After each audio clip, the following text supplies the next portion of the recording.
and welcome to my channel. My name is Reka and this is the third part of my video essay series where I rank and analyze every Nexo Knights character.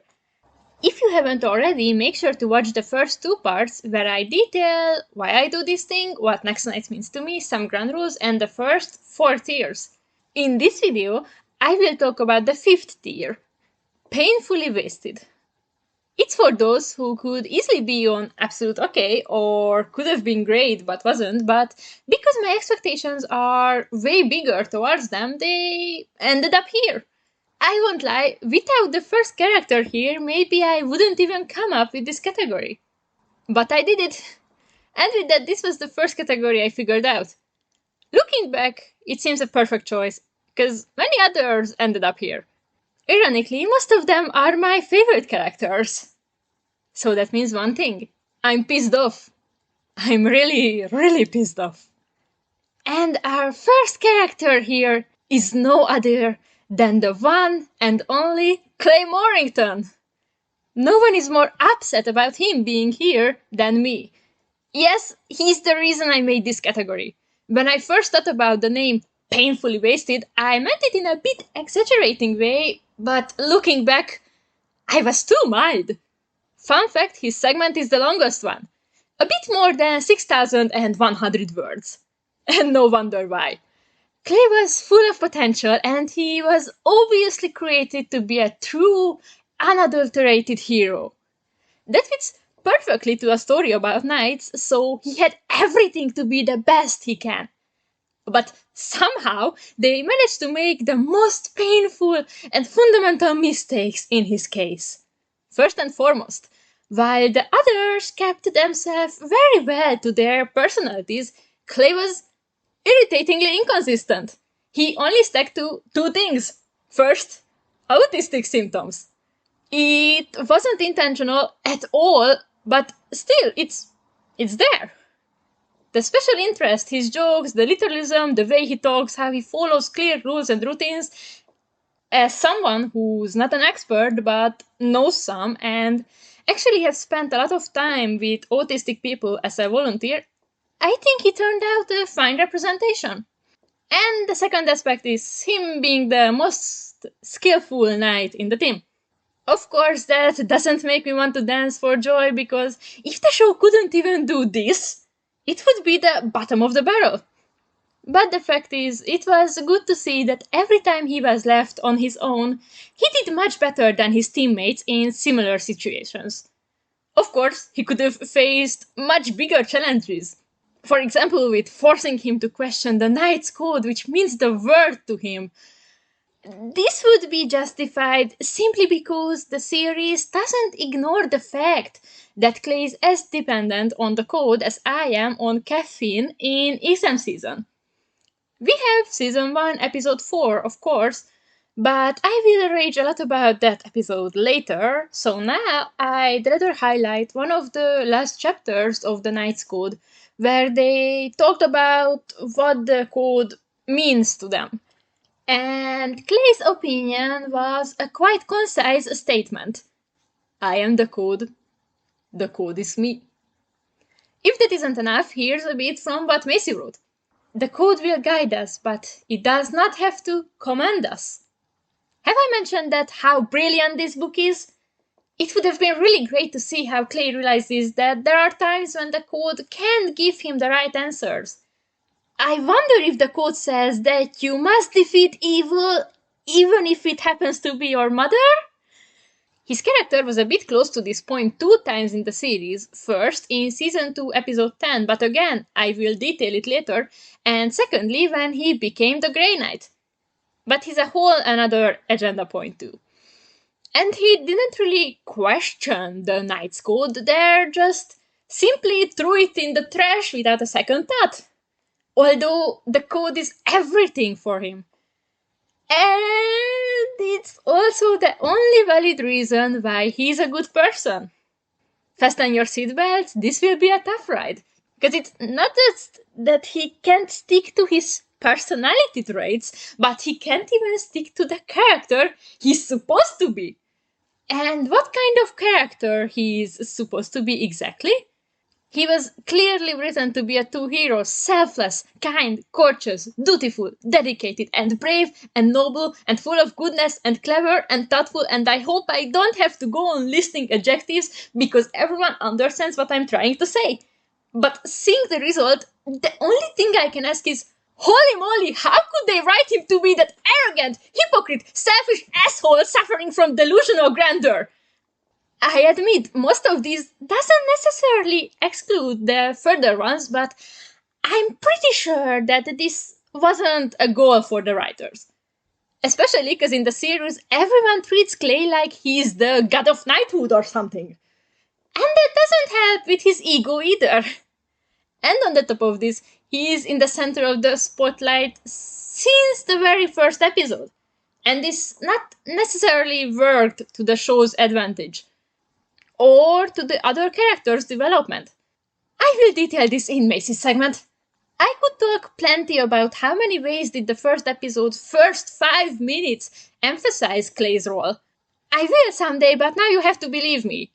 And of course, after watching all the 4 seasons, it's clear why Clay is said to be this important, but only after season 1, I see no reason for the favoritism.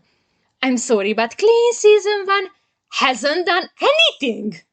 He himself decided that he will be the leader because he's the most suitable for the job, and that's it.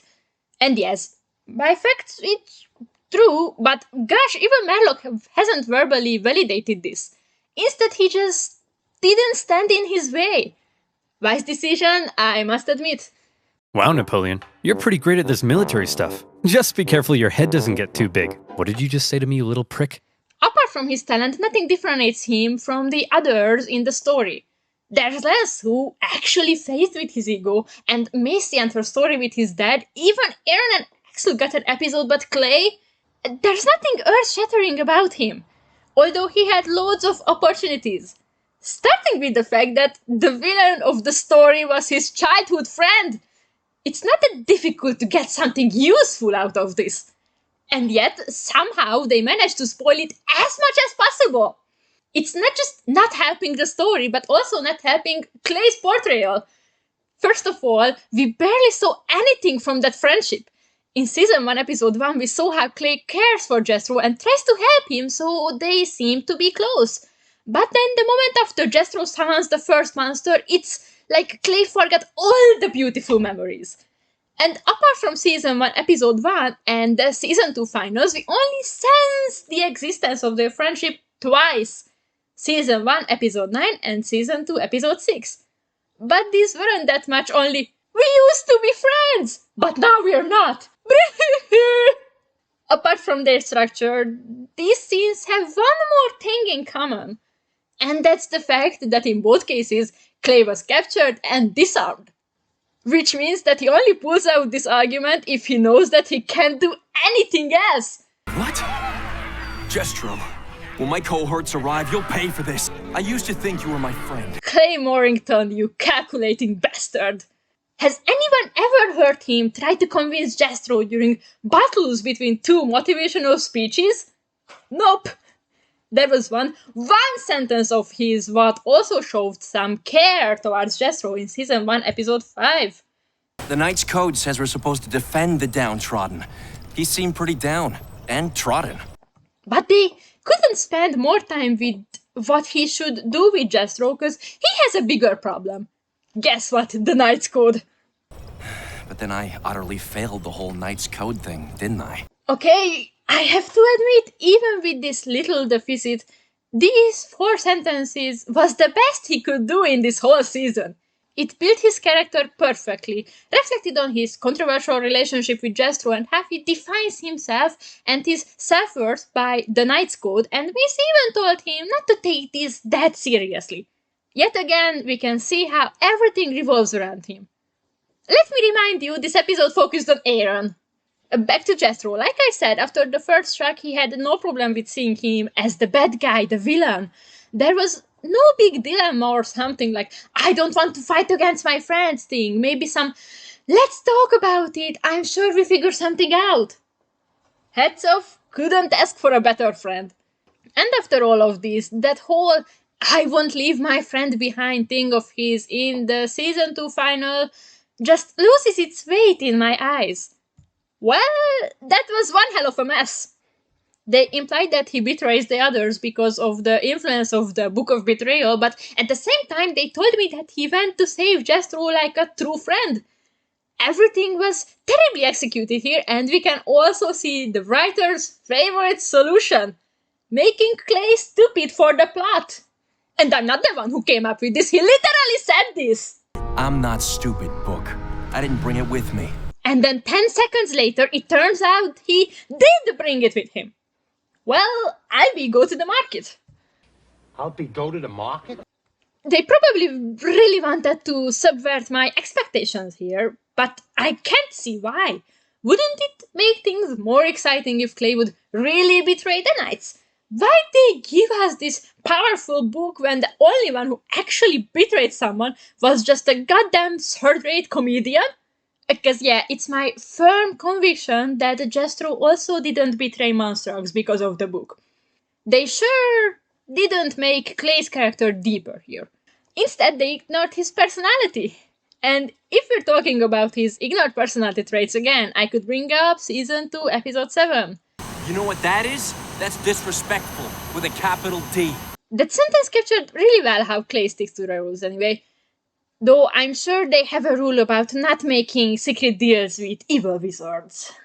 And in general, in Season 1, Episode 1, most of his lines built up his character pretty well. Like his first line in the whole show. Lance, I've prepared a rundown for each of us on the specific battle moves we should highlight in our graduation battle bration. This shows everything. Serious, rule-following, and a total control freak. Spiced up with a little compliance pressure. It's important that we make a good impression. Yet again, we can see how many times did Season 1 Episode 1 spent with introducing Clay properly. And then Season 1 Episode 2 came and destroyed it like a sandcastle. It's far from the best written episodes to begin with, but with Clay, it did a spectacularly terrible job. After this, one can think a lot about Clay, but the dedicated and committed adjectives won't be among them. Hypocrite is so much closer to reality, but you could also say that about Macy. In general, Clay is portrayed as the man of actions, but here he just hangs out and does nothing like everyone else. The only difference is that he talks his mouth off that they must do something. Has he done anything? Nope. He got in a fight with Lance, which was totally pointless, and they only defended their egos. They did this virtually to the point of exhaustion, and then... Nope, he still hasn't done anything significant. Instead, he started to lift weights. Wow, that sure doesn't help. Especially since I'm pretty sure he does it anytime he's bored. His inaction might could be justified by the fact that his father figure just died in front of him, but I guess the Knight's Code didn't teach him how to mourn. God forbid Clay should have feelings. He could not grieve any less. He's mourning for one line and then talks about the only thing what really matters to him. Yep, the Knight's Code and how he failed as a knight and how he doesn't deserve his shield. That's gratitude for upbringing and education. I see. Everyone knew that Merlok will be back, cause that's the core of the series, that they have a digitalized wizard, but still, you can't put your characters through shaking stuff if it isn't shaking them. Maybe I liked him much more in Season 3 because the events actually affected him there. Anyway, here his willingness to do something was worth just as much as Lance and Axel sitting down to play video games. Only Macy's constant whining was more unbearable. Okay, that's still a kids' show. They don't have to write everyone as deep as the Mariana Trench. But expecting a hero to set a good example shouldn't be a big thing, right? Right? Well, I certainly wouldn't want my children to learn the concept of good from Clay. And to see it from closer, let's talk about the two most Clay-themed episodes in the first two seasons, Season 1, Episode 4, and Season 2, Episode 6. And what's common in them? The same thing that's common in every episode of Nexo Knights. Whatever Clay Moorington does, all the characters and the show itself are standing up and applauding like, that's it, that's the way to do it, that's pure perfection. I don't know how striking it is, but that's not a good base for a character. And to see that in practice, Season 1, Episode 4. Clay non-stop harasses his peers with the code while he appoints himself the leader as usual and infinitely outraged by the fact that no one wants to follow his Spartan agenda. And how did they solve this problem? They give him a bit of a rebuke like, Clay, you cannot force something as powerful as the Knight's Code on someone. They must accept it of their own free will. and after that sentence, everyone accepts the Knight's Code and Clay as a leader on their own free will, because at this point it's obvious that he's right. So what can Clay take away from this as a lesson? That he was right all the way through, only his team weren't willing to admit it. The biggest challenge he faced in Season 1 is the fact that this stupid world isn't ready for his genius yet. Heaven forbid he should learn something about what makes one a good leader. For him it's enough that he knows that he's a good leader. But when he has to put his ego aside, it's much harder for him to justify this. This shows hilariously well in this episode when Lance simply asks him, Where do you get off deciding when we train? Who made you the boss? and then Clay tells who made him the boss, obviously. Except that no, instead here comes his surprisingly passive-aggressive reply. Well, you can't lead the team. You have no work ethic. When did Lance say that he wants to be the leader? Never, but at least he changes the subject, and they don't have to talk about why he's the leader. And now Lance's pride is damaged, so of course he has to counterattack. I'm a Richmond. I employ people to have work ethics for me. And unlike you, I don't need to boss anyone around. It's pretty easy to refute this, but if Clay would do this, he would also kinda admit that he needs to boss everyone around indeed. So he rather just pulls out the Knight's Code card and considers the case closed. Season 2, Episode 6 is also an interesting episode. Clay is overworking his team, so they send him on a vacation so they can have a little peace. It's one thing that he doesn't rest for a minute, and as soon as he gets to the hotel, he starts training. That's not healthy, but at least faithful to his character.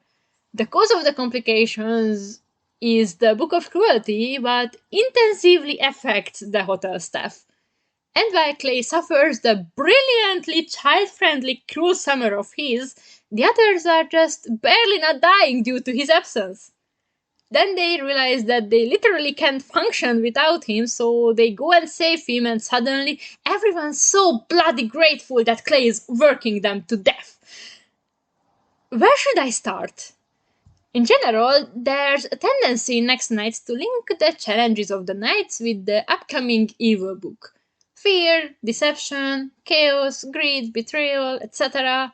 For first, I didn't expect this from that specific episode, but then I realized that the series itself pushes this possibility into my face.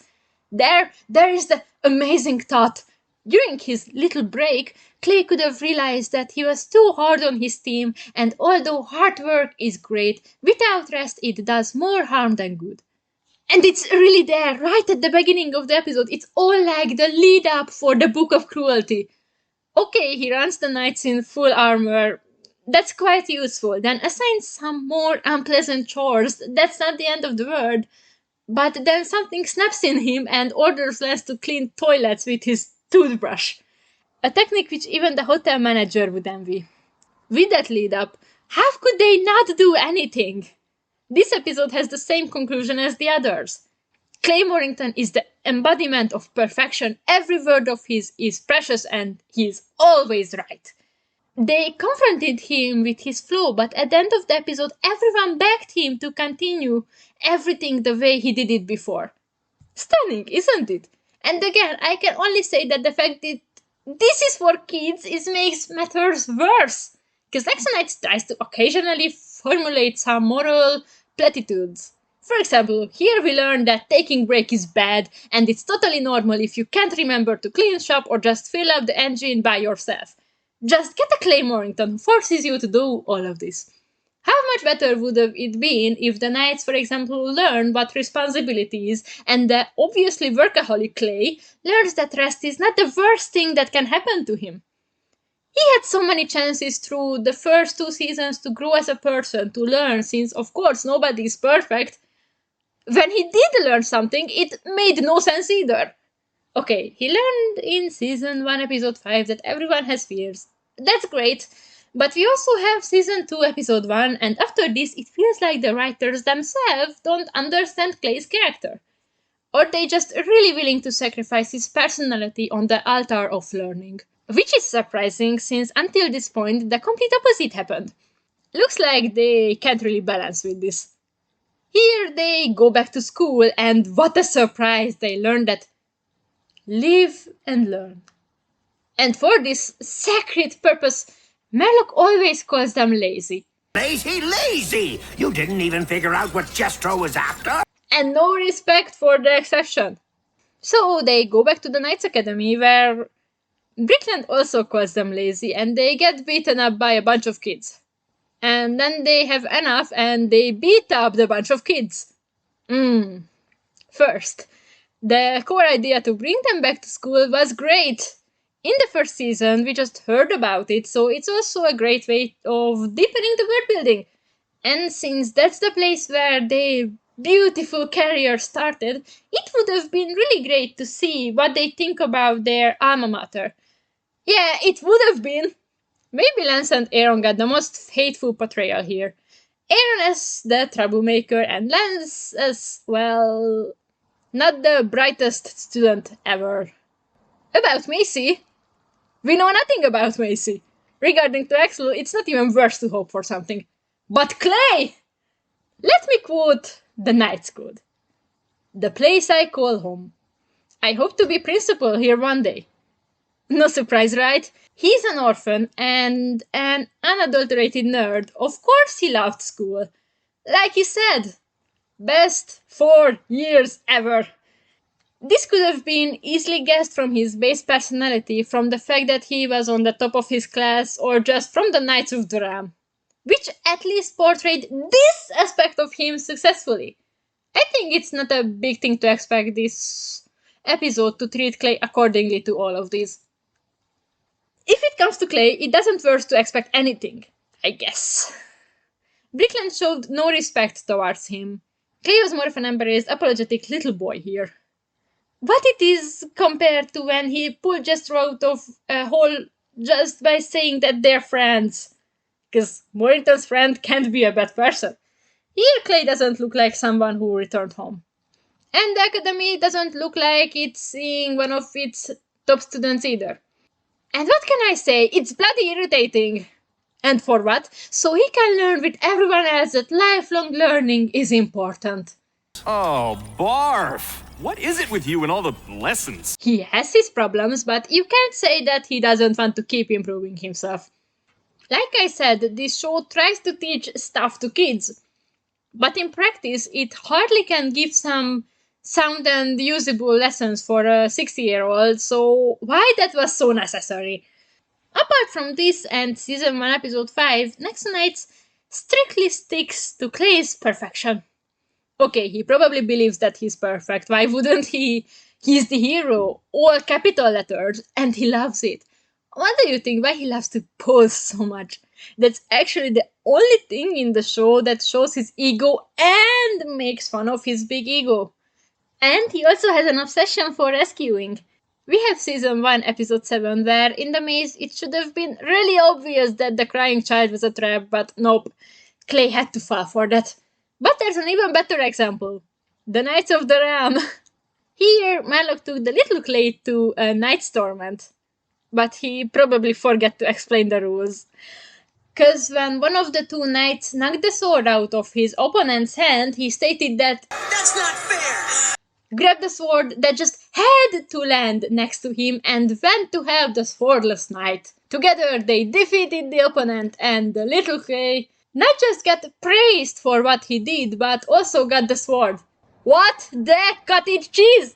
I know the point was to show how he stands by his principles, but he was totally wrong here.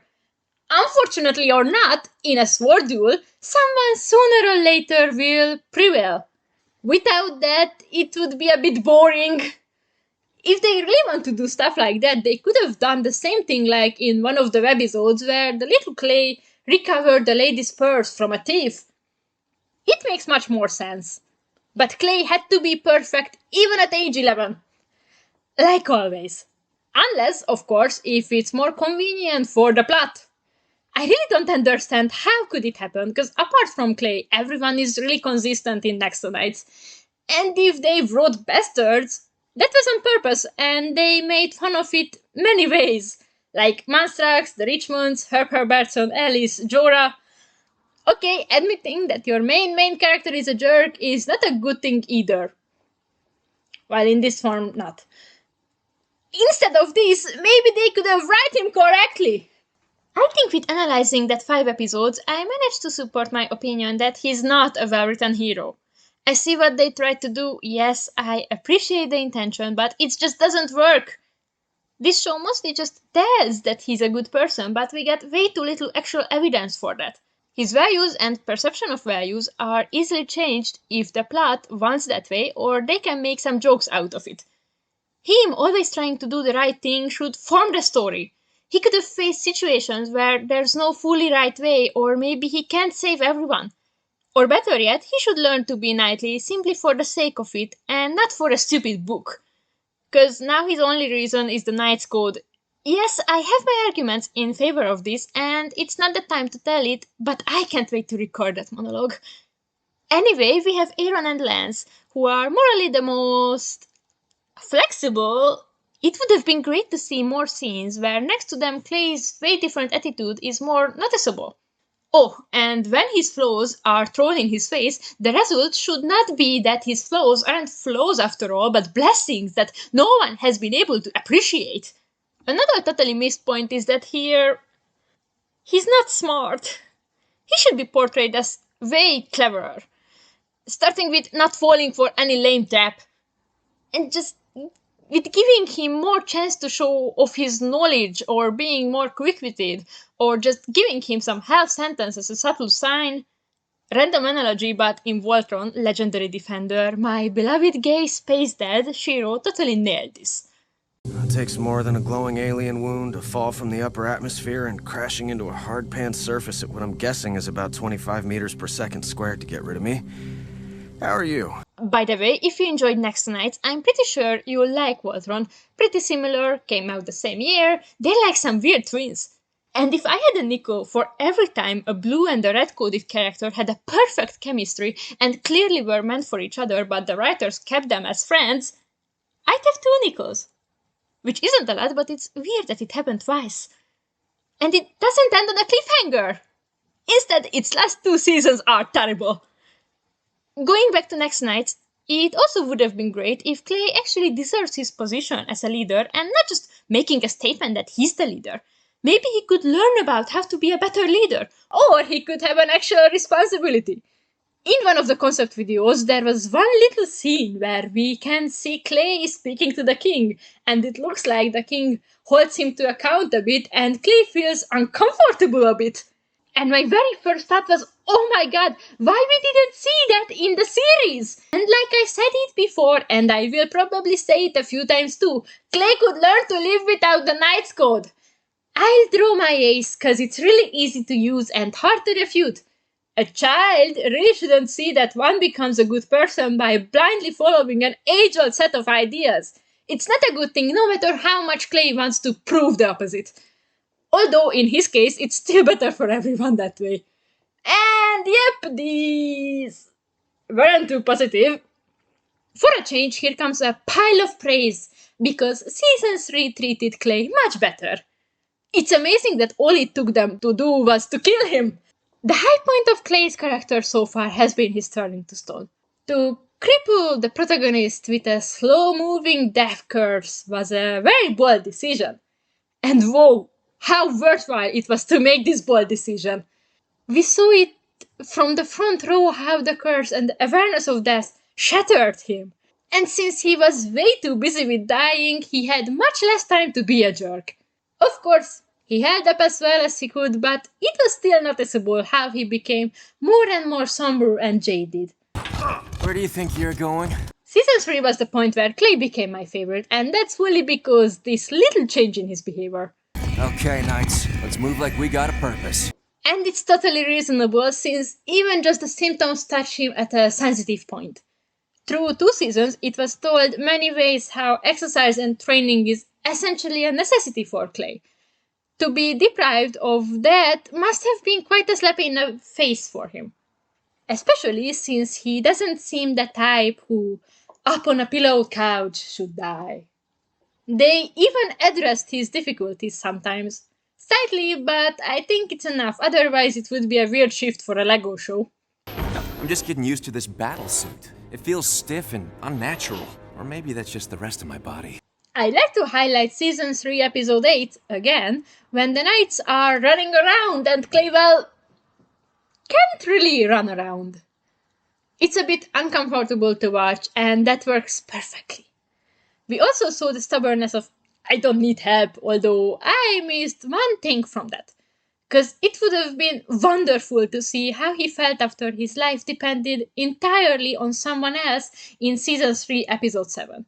And the whole presentation of his illness, generally, they didn't really address the possible outcome of this and focused on hoping the best. Everyone was more optimistic. Yeah, everyone except Clay. For first, he didn't seem hopeless, just confused. But as soon as the first visible symptom appeared, he hasn't deluded himself for 1 minute. It's quite shocking to see in Season 3, Episode 3, that he tells Merlok immediately that they should think about his replacement and treats it like it's a hopeless case. Well, yes, it was a hopeless case, but his awareness is heartbreaking. And I love that aspect of him so much, so tell me, Season 3, Episode 5, why did you have to screw it up? Really? I'm fine. I was just tired. I single-handedly fought off a whole army of rock monsters, you know. That you did, Clay. But your body grows heavy with the stone magic consuming it. Nonsense. Never been lighter on my feet. I'm digital, and even I felt that. I am sorry, Clay, but we must plan for a successor to lead the Nexo Knights. Whatever, I'm ready to low-key ignore it. Even if he's not happy with this, of course not, he acknowledged it. To himself, to Merlok, and to Aaron. Again, they could have showed a whole different aspect of their friendship in Seasons 3 and 4, but no, cause Macy! But that's not the time. You know what I missed? An episode focusing on Clay, like Season 2, Episode 6, for example. A chance to see him being more vulnerable, where he could give an account of everything. Because yeah, he really did kick the bucket at age 20. Or 19? Or 16, take what you like. And yes, I know they had to make his death in a child-friendly way, but still, it was so weird to hear everyone whining about how they can't fight without Clay's leading. Yes, knighthood was his life, but that's not the only reason why his death is sad. Yeah, the portrayal of grief is still not the strong point of the series. But what is the strong point of Nexo Knights is the introduction of the battlesuits. As most of the time, it was perfectly integrated to the story. The battlesuit as the tool for Clay to keep fight and move freely is a very good solution in my opinion. Much better than just throwing it to the knights, cause why not? Especially since they mentioned that he handles it way better than anyone else. Looking good, Clay! You're the best at using the battlesuit! Kind of a double-edged sword as I have no choice. If the others had to wear their battlesuit all day, they'd be just as good. In Season 3, Episode 9, the Harpies even made some disparaging remarks about it. Oh, look, it's a knight! Just hanging out! In his best suit! This detail was an absolute positive disappointment for me. And while we're at it, in this episode, the subplot got its quite questionable ending. Calling Clay a self-sacrificing hero was a bit of a stretch. Cause don't act like otherwise he wouldn't have turned to stone. And about the unneeded praises, we should talk about the fact that after making every bad decision possible and making Monstrox's defeat 10 times harder in Season 2, Episode 10, everyone in the rank thinks that Clay was the one who led the knights in the big battle. You know, Clay, many people in the kingdom question the need to even keep training knights since you led the defeat of Jestro and his monsters. The problem must be with me, but I think it was Macy. Clay even thanked her that. Apart from that, I don't have much more problem with Season 3, Episode 9. Okay, who am I kidding? I have tons of problems with it, and though most of them is connected to Clay, it's much easier to discuss it regarding to Ruina, like I did it in Part 1. Or Macy, which is really not that far away. Overall, it can be concluded that the turning to stone thing was really good for his character and highlighted him with success. And it was just the start, the establishment of the Grey Knight, where Clay really shined. But this is a separate chapter. Though I'd like to tell something not for the first and certainly not the last time. If I would have known that Clay is an orphan, etc., I could have appreciated the events of Season 4 even more. Skipping the Grey Knight period, in the series final, my main problem with Clay wasn't that he didn't stick to his personality. Because he kinda did that. I just forgot to be a human. It doesn't matter what presence of mind one has, how brave and dedicated and chivalrous and perfect and my mother's hand, so many things cannot be taken so calmly. Okay, I know he calmed down, he's not mad anymore. Wait a minute, why isn't he mad anymore? Merlok's only reason, what can be called valid, was that Clay's magic would turn him evil. But it looks like as soon as he returned to his human form, we said a tearful goodbye to his anger issues too. Congratulations, Nexo Knights, you shot yourself in the leg! Again! But even without that, just because he's no longer a psychopath stone block, he shouldn't forgive or forget anything. No need to be spectacularly crushed, I admit, but it could be shown that he is going to be in therapy for the rest of his life. If not any other time, at least when your own mother makes an attempt on your life, don't look that determined, please! Clay has lived through a lot of earth-shattering events during Season 3 and 4, but from the season final, you'd never guess it. You can't put your characters through shaking stuff if it isn't shaking them. Putting emotions on the side with what Clay did as a wizard, he really hit a new low. Just like the fact that Merlok is his uncle, he received his magical powers as calm as air and the naked truth. He's not a bit freaked out, he has no interest in questioning his identity or anything, and he doesn't even get embarrassed when he has to use his powers. One moment, yeah, you're weakened by the magic inside you, and It will take time for you to know how to use the magic within you. and in the other moment, Extracting powers from the entire system! and this scene kills me every single time. And not in a good way. 'Cause it makes no sense! But we don't stop here, because then Clay downloads a combo Nexo power to merlok. Every single word of this sentence raises new problems. How could he make a combo Nexo power without the triangulator? Or how did he even make a single Nexo power, since it's digitalized magic and Clay certainly isn't digitalized, and don't tell me that he knows even a single spell! Why would he? And during 3 seasons they told me 1 billion times that they can download Nexo powers without a shield, but Merlok does it anyway, cause why not? Clay here was some kind of a secret weapon for the writers, cause they thought they can get away with everything under the heading of magic. But may I ask, wouldn't have been it easier to defeat the Colossus with the actual secret weapon which they teased for a whole season? Seems like the answer is not. Clay is much better for that purpose, who, by the way, suddenly became the peak of the wizards. I wonder what he would have done in Season 5 then, if he's already that professional. And declaring everyone and their mother the most powerful wizard ever is just plain stupid. There's Sledge who showed in the book how strong he is. If these two is together, where's the challenge? Especially for Clay, who's even an excellent swordsman. And my other problem with his confidence while using his powers is that it tells the viewer that he's totally fine with this situation. But he shouldn't be fine at all! And he isn't, or at least they didn't want to make it that way. In quick sequences, we see how his powers misfire during combat, endangering the other knights. After Season 4, Episode 10, it would have been ridiculous seeing Clay having a hard time with controlling his powers. And it's such a basic trope that one cannot use their powers completely until they made peace with themselves and their position and everything. And this arc would have made so much sense for Clay in Season 5, why he gets to know his brother and his true power, his mother, their past, the past of the Wizards Council. So how he acted in Season 4, Episode 10 made no sense from every perspective, that's for sure.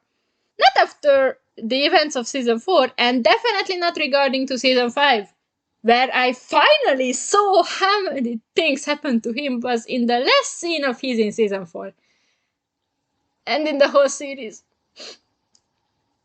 That face. Quite revealing, dare I say, iconic, and almost makes me forgive everything for the season final. But nope, I keep thinking that we should have seen something like that much earlier. Though I have to admit, this expression tells everything. Standing in the middle of a celebrating crowd with a face like this. If I had to explain with one picture what I like about Clay, I'd choose this one. 'Cause yeah, he was, and kinda is, my favorite. From Season 3, only from Season 3, but still. But my expectations towards him are sky high. Honestly, his character is much better when he's just being himself.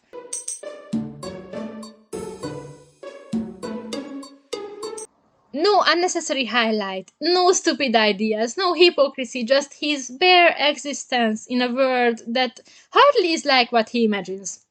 When his greatest fear comes to life, when he faced with a naked Aaron and gets a new greatest fear, when he has to act and he hates it like hell, or when he just simply has to deal with Lance, when he's totally lost on the Knightacon and gets beaten up by grandmas, when Lance says that he doesn't understand art, so he switches to nerd mode and gets on everyone's nerves by lecturing them. Maybe the fact that he only sleeps 2 hours a day. But if I consider it all, his performance is below critical standards at many points. From 4 season finals, he was in the center in 3 and he messed it all up every time. Because of this, he's rather a bunch of painfully wasted potential than a masterfully crafted hero. And one last thing. Light blue suit did him so much better! Get lost, stupid orange! Next, we have Macy Halbert, who's quite a special case since she's a woman and the main character, which is as rare as hen's teeth. If she's a well-written female character, that's another question. In general, she's built upon that well-known I'm not like other girls cliché with a hint of pick-me behavior. They didn't emphasize it that much, and that's probably because we don't have enough other female characters for that. Oh, come on! You fight like a girl! But one of the episodes made fun of it perfectly. I adore the joke so much. Unlike some princesses who enjoy being waited on hand and foot, I often come down to help Chef Eclair. Right, Chef? Help me? The only time you are near me is to raid the refrigerator for the midnight snack. Oh, quit kidding around, Chef. Although that arises the question that the writers really thought that they can grab the female audience's attention only by a boyish girl who hates dresses? Really? Now I don't really agree with that, but maybe as part of the female audience, I should reflect on what I thought about Macy at age 11. Okay, whatever the writers thought, it worked, because for little Reika, who was a boyish girl with a great hate towards dresses, Mecy was the ultimate favorite. The other female characters kinda counterbalance this. I mean, apart from her, we have the Queen, and she's amazing, and Alice, who's more like some kind of parody, and a bunch of women in the background who just being pretty all the time. And Macy, I won't beat around the bush, she easily could have been a Barbie princess too. Confident, likes and wants to fight, but also looks beautiful in her dress. Really, it wouldn't hurt anyone. But at least in her character, we didn't get a man with long hair, cause her personality is kinda feminine. My favorite is when she lets herself go and dares to be weird. Geez, how could I describe Macy? When we put aside her dress hating, it becomes really hard to describe her with one word like the others. Like, egoistic, sword-swallowed, daredevil, hungry? So, what Macy is like? She's kind and clearly emotion-driven, whether it's childish enthusiasm or sudden anger, and sometimes a little all over the place. But it doesn't capture her either, and I don't know what word could. Here's a scene from Season 1, Episode 5. Be happy with that. Does anybody remember our plan to make a respectful, dignified entrance? I do, Clay. Watch this! And this! And this! But she's not typically masculine, that's for sure. There's just one little problem.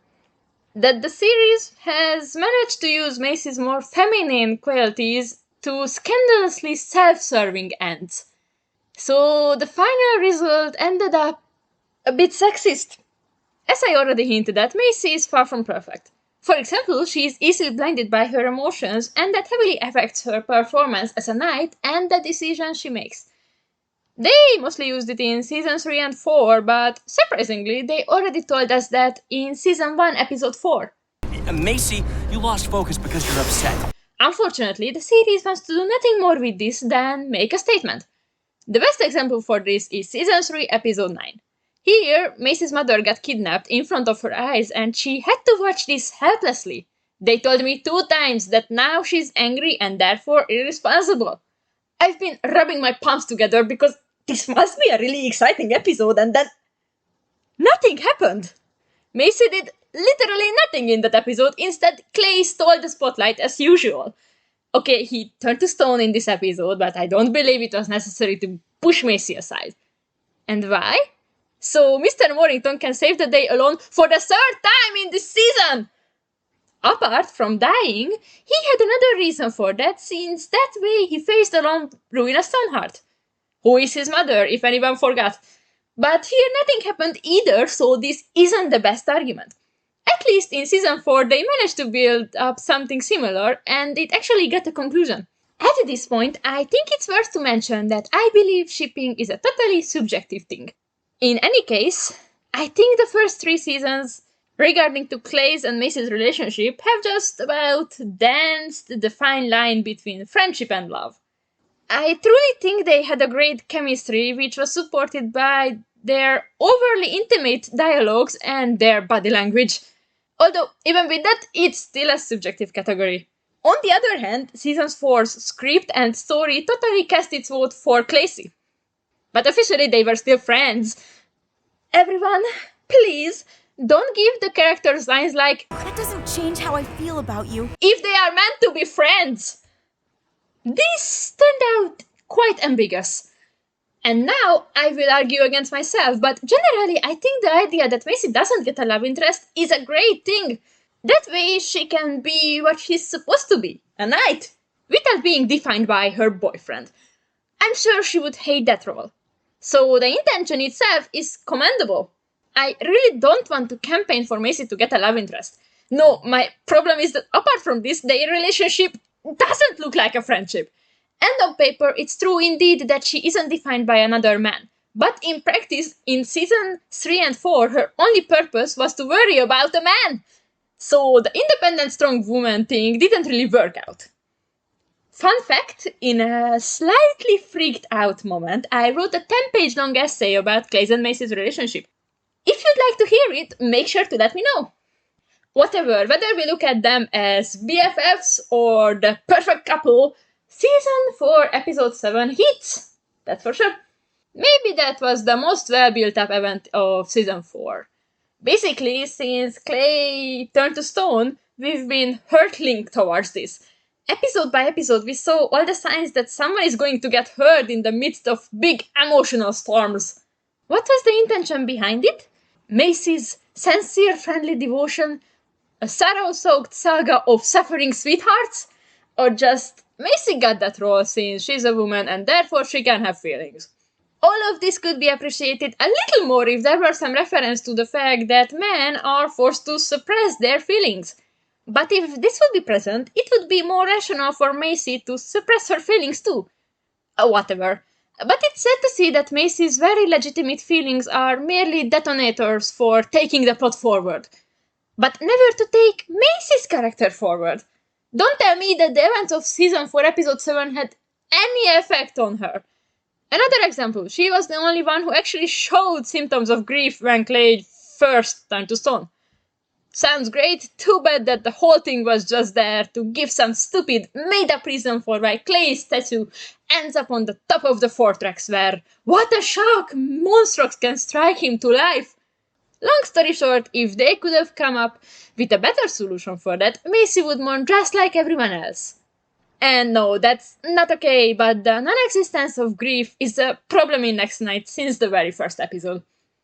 So yeah, Macy has a lot of feelings. And finally, in Season 4, Episode 7, she was irresponsible and reckless. She was so irresponsible she almost got killed and Clay actually died. Think about it for a second. What would have happened if Season 3, Episode 9 looked similar to that? In my opinion, it would have become the strongest episode of the series. But let's not weep about never-happened scenarios, especially since Macy actually has a whole character arc in Season 1. What a shame that Clay ruined it! The main conflict is that Macy's father, the king, isn't willing to knight her, cause he doesn't want her little princess to fight. I already talked about a lot in part 2 how stupid is this from the king's side, so let's talk about how Macy feels about this. She's angry, how couldn't she be? But she also questions herself and her abilities from time to time. We have Season 1, Episode 6, which is, in my opinion, the best episode of the season. And it's not an insult towards Season 1, although this season has its ups and downs. It's still not that bad, it has some great episodes, and just like in the whole show, it's pretty funny. But the Golden Castle is even more outstanding, and I can't wait to talk more about this episode in the future. And I order you to get the female knight character back here. I need her to balance a cast. But returning to Macy, like everyone else, she has to act in the movie too, and this touches her at a sensitive point. I find it really interesting that this is not the last time in the series that we hear about the act a knight concept. Yep, it also comes up regarding to Lance, and their very different reaction to it shows perfectly the core difference between them. Cause while in Lance's reading it's a good thing, Macy simply finds it offensive. Also, in this episode, we found out what Macy's main motivation is. Well, apart from her mother, which is pretty obvious, she read the comic books about the national hero Ned Knightley. I still can't wait for that twist that he wasn't a hero at all. But yeah, he is kind of Macy's role model as a knight. Lance, the legend of the Golden Castle represents everything I believe in. Then the season final comes and Macy, like every other knight, gets captured and she breaks. And that's something I can understand. As long as she can do her job, she kinda has confidence, but one failure is enough for her to collapse. Because yeah, if someone really important to you, like your own father, isn't willing to recognize your virtues, moreover he constantly prevents you, that doesn't help you to have a healthy self-confidence. No matter how much you love what you're doing and how good you're at it, without parental recognition and support, suddenly it means nothing. In fact, it reinforces in you that you're nothing but a huge disappointment.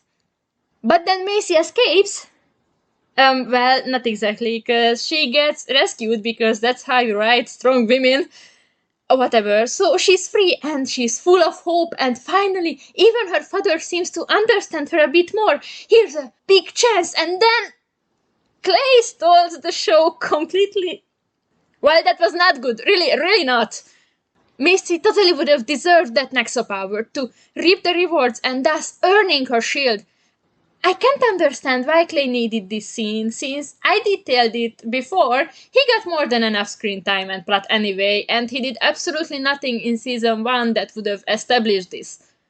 Well, apart from having an ego bigger than Taylor Swift's estimated wealth. Sad. And as the heir to the throne, Macy could have learned a bit more about leading, for example, as the new leader after Clay's death. Oh yeah, the new leader was Aaron. Jestro! The good one this time. In part 1, I told a lot about how they messed up him in seasons 3 and 4, but you know what they really ruined with Jestro the Evil number 2? The good Jestro! They took away all his opportunities, even though he deserved the second chance. The series and the writers never thought to give him a chance, which is so disappointing. Especially since Jestro in season 1 and 2 had a perfect story, which of course I won't detail right now, but also I think everyone knows what I'm talking about. Looking at how, for example, Tommy Andreasen views his character, I have a terrible, terrible suspect. Namely that they never intended to write Jestro that deep, they were just lucky. Or they had one writer who thought it was important or something. I don't know, I have no idea. It's just unbelievable. How could this happen to one of the most complex characters of the show? Anyway, just with that half minute he got in season 3 episode 1, he did some great stuff. Well, it looks like a muggy high-pressure system of, high pressure. Let's say it, everybody. High pressure. Like going door to door to say sorry to the villagers. He could have done that for a whole season, like trying to prove everyone in the kingdom that he changed or something. It would have been great to see this. But if you think I'm done yet with Jestro, you couldn't be more wrong. Because we also have the Knights of the Realm episodes, where we got to know Jestro's backstory too. Which is, in general, completely fine. He had that messes up everything nature even back then, and it's sad to see that he really spent his whole life as the butt of the jokes. That establishes perfectly the events of season 1. What's really interesting is how he got to the Knights Academy, because he instinctively did the right thing and was rewarded for it. The only problem was that he didn't really have a talent for knighthood. What I would highlight about this is that scene where he overhears his classmates talking about him. Instead of remaining silent, he goes and asks directly. You think I'm bad, Lance? And with that, he earned all my respect. Yes, his body language doesn't exactly exude confidence, but still, that was brave. Don't you find it a bit suspicious how good everything was regarding to Jethro?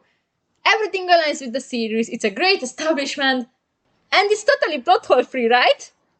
Nope, it wouldn't even be Nexo Knights if it wouldn't have a plot hole. Because before becoming the royal Jestro, Jestro was Merlok's apprentice! Apprentice! You know, using magic and other stuff. What the cottage cheese! In the first 2 episodes of the series, they told us 3 times under 40 minutes that Merlok is the last wizard. And with his death, there's no more, they literally extinct. It seemed pretty obvious at this point that magic is an inherited thing. Clay also inherited his abilities. But based on this, they could have put a stick in anyone's hand, told them, and voila! We have wizards! This detail was so unnecessary, it haven't given any plus to Jestro's character, just made the whole hysteria about the extinction of wizards completely pointless. Especially since they never said a word about Jestro being special or having abilities. I really can't understand why they needed this. Next, we have a monster, General Magmar. He's here because I don't have the heart to put him lower. And thinking about his role in the story, he could be the definition of wasted potential. And he probably thinks that about himself too in season 2. Poor guy, he suffered through every stupid ideas of Jestro and the Book of Monsters. No, Magmar, you can't go looting in the countryside, instead groot the jacuzzi. No, you still can't attack a village, cause we must go undercover to get a stupid comic book. No, Magmar, we don't need you, we'll defeat the knights with chili and flu. Magmar, could you please stand guard at the village border? We're gonna do stand-up! Based on these, it's a bit hard to take seriously, not just Jestro, but the Book of Monsters too. I talk about more how interesting the whole being evil concept looked for monstrox, don't worry. Now we should go back to Magmar, who didn't get any chance to do anything. Which is really sad, because in general, the general got a good personality and role. Of course, when it comes to monster classification, he's on the top, even though he never had the chance to show us what a good strategist he is. Just by how he speaks and acts, is clear that he's the most intelligent. What does a lot is that he managed to create a more complex state than Nighton itself. And I couldn't care less that it's just a quote from Monty Python and the Holy Grail. I just really don't care. So yeah, overall, I waited much more from him, and I think I have every right to wait more from him. Such a sad loss. And I have a little personal opinion that I have to share with the world because I think it should be treated as fact. Here it is. If they would have been on the same side, Clay and Magmar would be BFFs. Thanks for listening. What's happening? I don't know. I wasn't at the technical rehearsal. And finally, the time has come for two characters so dear to my heart, Izzy and Fletch. First, let's talk about Isabella Richmond. Where should I start? Maybe at the bottom of the bucket, aka Season 4, Episode 1. By now, you must know what I think about this episode. It's painful to watch, painful to remember, and painful to know that this had the role to introduce Izzy and Fletch. Introducing is a very exaggerating expression. More like they appeared expecting from everyone to know who they are. They didn't even say their names until the end of the episode! A rather bizarre writer's choice. Fun fact, I remember perfectly the first time I saw this episode. And I remember that I hadn't the faintest idea about who are these two. I understood that they are important, but I didn't get to know why. And you know what was the reason of this confusion in me? The Knights Academy book was never published in Hungary. I only got to read it in the summer of 24. I think it's a big mistake to take it evident that someone consumes every possible medium for a series. Yes, I'm looking at you right now, has-been hotel! Especially if the second and third part of the book is not even published due to low sales! With that, how can you expect your audience to know these two characters?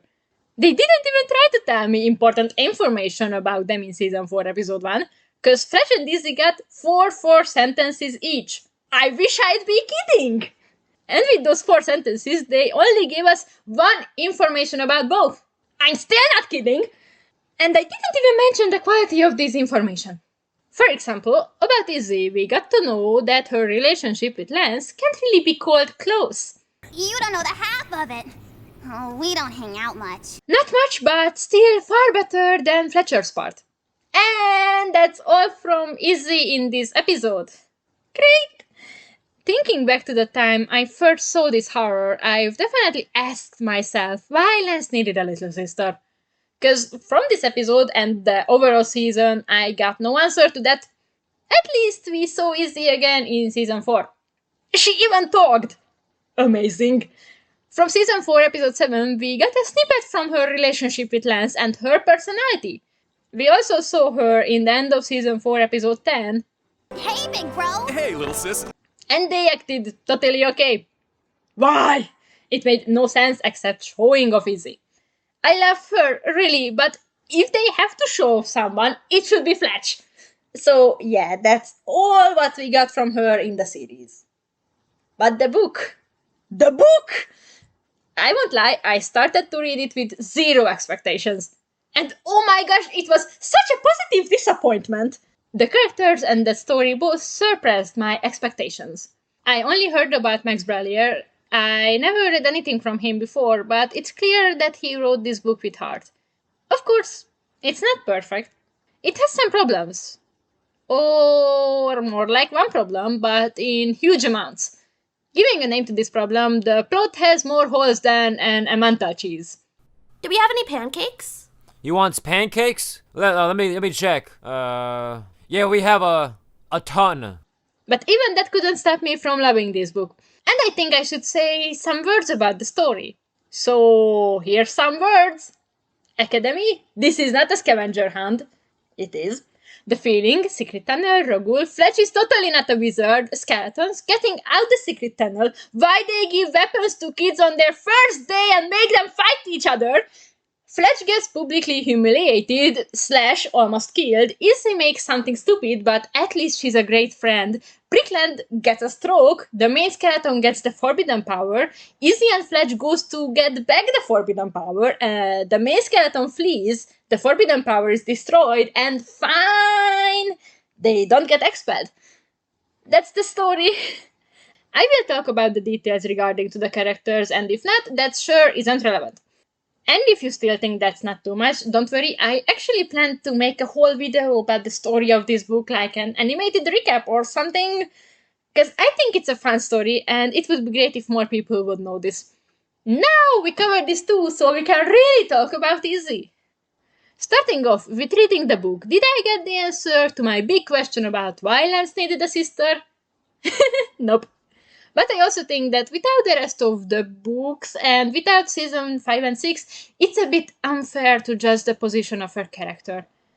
And she totally has the potential, cause Izzy is closer to Lance, well, by blood for sure, and it would be really logical if Lance, who totally should start to treat people humanly, would start that with his sister. Their relationship has room to improvement, that's for sure. So, from that perspective, Izzy isn't useless. And in the book, it's a more used thing that she knows stuff about the knights. So, here's the reason for the little sibling thing. You could say that she could be Aaron's sibling too, but her social status is also a bit more important thing. Or at least it adds a few things to her character, and you can feel it in her worldview too. And she's a great contrast next to Fletch, whose village might not even know what plumbing is. Holy cow! That's the king. King Halbert. Sure. You've never met him? No. He's the king. Oh, nice guy. He came to my 8th birthday party. So the younger Richmond Skion fit right into the story. And I totally let go the question that where she was during the first 2 seasons. I think it's clear that she was pretty busy with not existing. But she was still integrated well to the Richmond family's dynamic. Fun fact, her mother made her to clean her room. I bet they haven't done that to Lance. And as I mentioned it briefly before, I am not really satisfied with the way they told us that Lance and Izzy isn't really close. And the reason of that was the book. If I have to choose, wrong words. I want to choose. I insist on choosing. And if you were to ask me who I promote, the book has my vote. Don't tell me you're surprised that one stupid sentence didn't set the bar very high. So, how this looked in the book? Maybe we should ask my brother what to do. Do you trust him? He's my brother. So, do you trust him? Actually, no, not really. And here's an absolute positive detail, because Izzy knows the Academy's building much better than their classmates since she visited Lance when he was a student. And also, many teachers are prejudiced against her thanks to her lazy brother. And the fact that she knows a bit more things about the knights, Nexo powers, etc. than the other students actually forms the story. But it's also clear that her conversations with Lance must be a bit superficial, cause her knowledge is somewhat lacking. And also, the book brilliantly used the fact that the forbidden powers are just Nexo powers, upside down. Another great aspect is how the knights were portrayed here. They appear in the end, but they don't talk that much, so apart from that, we just see how they're viewed by the average people. Okay, they kinda forget to mention Aaron the Dexel, but we saw Lance, and they also talked about Clay. You think Clay Moorington became the greatest knight in the land by always following the rules? Actually, yes. I heard he's kept a rulebook, right? Right, true. Bad example. I also have to talk about the fact that she's a female character. And she's totally okay. And I really hope it's not because they didn't have time to spoil it. Actually, she did the rebelling part better than Macy. Which is ironic because she's her role model. For example, we never hear a "I hate dresses" line from her. Shocking. Instead, with her introduction, they still showed how she doesn't care about the looks and the delicate feminine appearance. Because we first saw her when she crawled through the mud in her snow-white clothes to avoid the squirazzi. She obviously says everything what comes to her mind without a filter, even when she should shut the hell up. For example, when she's in the principal's office and gets totally scolded. Fletcher and Isabella, I assume you look quite frightened right now. I wouldn't know because I can't see your faces. Do you know why? You lost your glasses? This girl is brutally honest. Maybe a bit too much. Like when she realizes that the rogue bull only wants to give the forbidden power to Fletch. I think he likes you better. Good punching skills, terrible judge of character. Personally, I liked it. Funny and didn't feel forced. And though you might have thought that she's just tough, the toughest truth is that she's not. At this point, I torture myself deliberately. She can be really caring and kind, mostly towards Fletcher. And we arrive to another considerable reason of her existence. Fletch. In general, this book series was meant to tell Fletcher's story / build up his character.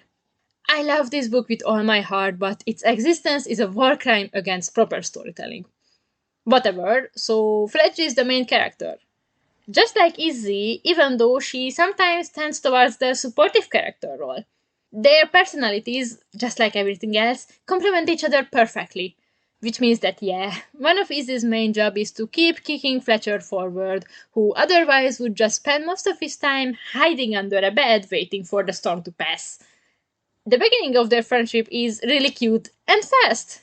Izzy just looked at Fletch and decided to keep him. She was lucky and instantly found the only person who didn't care about her family name. She wants to get out of the world she was stuck in for years, and she instantly saw that with Fletch, she can do that.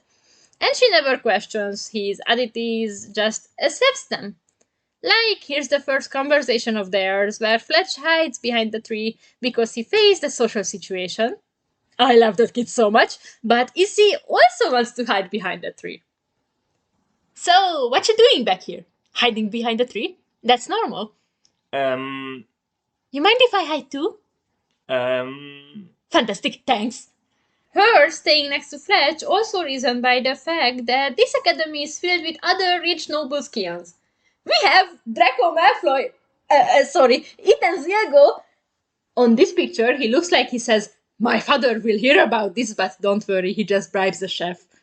Oh, and she was also the one who gave Fletcher the Fletch nickname. Izzy herself faithfully reflects this attitude. Her name is Isabella, but she thinks it's fancy. And it is. So her first job is to tell Fletcher that she prefers Izzy. And I won't even start to yap about what a personal gesture it is to give someone a nickname. And just overall, she cares about Fletcher sincerely and tries to help him every way she can. For that, she is ready to be a bit reckless, or she just simply helps him to stuff a ruggle to a wardrobe or to put on armor properly. Oh my gosh, that was so cute! And yes, I ship them. How couldn't I? If nothing else convinces you, then imagine Clay's and Lance's reaction to this. And I don't want to hear the "they're kids" argument. I just don't. Not least because I don't say that they should get married right now at age 11. But they totally have the potential to grow even closer to each other. And they're really cute. And their dynamic is so obviously not unknown. But it's still a personal opinion. Yeah, that was easy. Let's move on to Fletcher Bowman. Gosh, that name. If you didn't guess, his main weapon is a bow. That is a funny story. I will talk about it later. But first, we have to cover Season 4, Episode 1, where, fun fact, he got a sword. Every little detail makes this episode an even bigger disappointment. Like I told it before, the introduction of Izzy was terrible. Well, they managed to underperform this with Fletch. With his complete 4-line, we got to know one thing about him. That he's an only child. Again, it's the easiest thing. What have I thought when I first saw this? Well, I've just managed to process the fact that Lance has a sister, and then here's this random kid whose name they didn't even tell me, and the only thing I know about him is that he has no sisters or brothers, which is basically nothing! Especially since now I know that while he says that sorta makes me glad I don't have any brothers and sisters. His brother is rolling down the drawbridge. Furthermore, thanks to this line, I thought he has a family. Which is absolutely wrong, because he's an orphan since he was a baby. Why didn't they tell me that instead? Also, I don't think that an orphan would say something like that this naturally. Especially Fletcher, since it's clear from the book that he's ashamed of this. And after this, we saw nothing from him in the rest of the season. He just appeared in the background 2 times. Phenomenal. I guess I should have known from this that he's important. Honestly, I think things went off right at the very beginning, because they should have been introduced back in Season 3. But nope, Season 3 didn't give a damn about hinting at Fletcher's role, just like it haven't bothered to hint at, well, anything regarding to Clay. I also missed some signs to the fact that this kid is a wizard. In Season 4 Episode 1, it may would have been a bit early, but I'm sure that with a bit creativity, they could have done that later. For example, one scene in Season 4 Episode 10, we could have seen Fletch and Izzy fighting against the monsters, because we know that they in fact did that, and then they're in trouble, and bang, Fletch uses magic. Easy, right? And it doesn't ruin any plot twist, since they already hinted on Fletch in Season 4 Episode 5, and also the plan was to release 3 books, and in the end we would have learned that he's Ruina's son, so it wouldn't hurt the story in any way. If it's not obvious, the reason I keep harping on about Fletch not being properly introduced is because if Season 5 had come out, most of the viewers would have had the faintest idea who this kid even was. Including me. Yeah, that's my problem here. And it's a big problem. And I have another complaint. Remember how I said in part 1 that every character design turned out great? Well, I haven't mentioned my favorite detail. The hairs. They have no intention to follow any Lego base. What a luck that knights wear helmets! Thanks to that, they managed to be much more creative and varied. Like, look at this bunch of students and 2 teachers. Each of them has unique, creative hairstyle. Or not, because we have an impostor here. Someone, please explain to me, how could that happen? That they wrote Fletch to be an important character, they gave him a whole spin-off book, but decided that, yes, he should be the only character who doesn't get a unique hairstyle. Instead, they give him Lance's hair, but mirrored! What makes this spectacularly ridiculous is that everyone knows that Lance's hair is perfect, and the very first thing this book says about Fletcher's hair is that it's messy. And while we're at it, let's talk about the book. The here properly introduced Fletcher Bauman is an orphan from the countryside, to whom the orphanage's principal said out of the blue that he is gonna be a knight. And he wasn't fascinated. Which makes a great contrast with Izzy, who can't wait to be a knight. So basically they're the opposites of their older brothers. And I love this. Moving on, it was shown perfectly that Fletch is from an itty-bitty God-forgotten village. With that, they had a reason to explain everything for the reader. Though it's still a stupid assumption that anyone who doesn't like the show would take this book in their hands. Whatever, it was still good to discover the capital alongside Fletcher. And if we're already here, my personal experience was that I easily related to him. Why, you ask? This kid has anxiety. He is not the only character who represents the anxious ones, but he's much different from Jestro, for example, so there's no signs of repetition. And the book format was totally an advantage for this accurate representation. He either freezes or flees in social situations, overthinks everything, and he's firmly convinced that the worst-case scenario is always the most realistic one. And these accompany him throughout the entire book, not just appearing randomly. That non-stop worrying is also showed in the way he talks. He sometimes can't even put together a sentence, or just rambles, overshares, overexplains, or just gets lost in a long-winded sentence after another. As a professional overthinker, I think this book really got this right. Especially since this book is still for kids. Thinking about it, maybe just because the zero expectations, but I totally didn't feel that this was written for kids. So it wasn't annoyingly childish or something like that. Or I'm just used to it because child books don't bite and they have a charm and I have nostalgia. Going back to anxiety, the icing on the cake is panic attacks. The feeling. I must admit the parallel drawn by me just simply doesn't work at some point, but the resemblance is still there. Okay, at this point I think I should tell something. I've been struggling with panic attacks for 5 years now, and though I'm much better now, I've also been through the hell of it. So in this case, what I say is based on my own experiences. So, according to the book, Fletch has these weird sensations at random moments. And not just the feeling itself, what resembles so much with panic attacks, but what Fletch thinks about it too. And how he learned to hide it, at least until he can find a quiet place where he can wait it to be over. And when, thanks to Izzy's encouraging, he doesn't suppress but follow this feeling for the first time in his life, it becomes less and less painful and suffocating. Yes, that's why I can draw the parallel. Never do that when you have panic attacks. And if you haven't guessed it, the feeling is caused by Fletcher's magic. And then we see him actually using magic as he totally unknowingly revived the Rogul they found in the secret tunnel. And then so many stuff happened, they didn't even have time to reflect on this. And when they did, only Izzy said one quick sentence. And here lies the book's biggest plot hole generator. Fletch had to use magic here, but other characters couldn't acknowledge that he uses magic, even if it sticks out like a sore thumb. Like, at the end of the book, they tell the whole story to the knights and merlok. Well, Izzy didn't mention the feeling, but otherwise they know the story. And they all acknowledge the fact that Fletch awakened the Rogul. But they forgot to draw the conclusion that this kid is a wizard. Cause, you need magic to strike a Rogul to life. Especially since not even merlok can do that. Who can acknowledge this is Fletch, Izzy, and the main skeleton, Baron von Bludgeonus.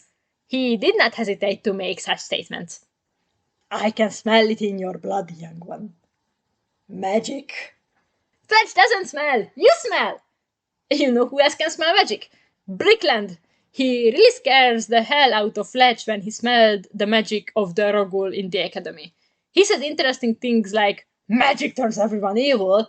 The principal not just doesn't like magic, but looks like he's terrified even if he tries to hide it. So yeah, if he gets to know that Fletch is a wizard, he instantly gets kicked out. And then how would we get the second book?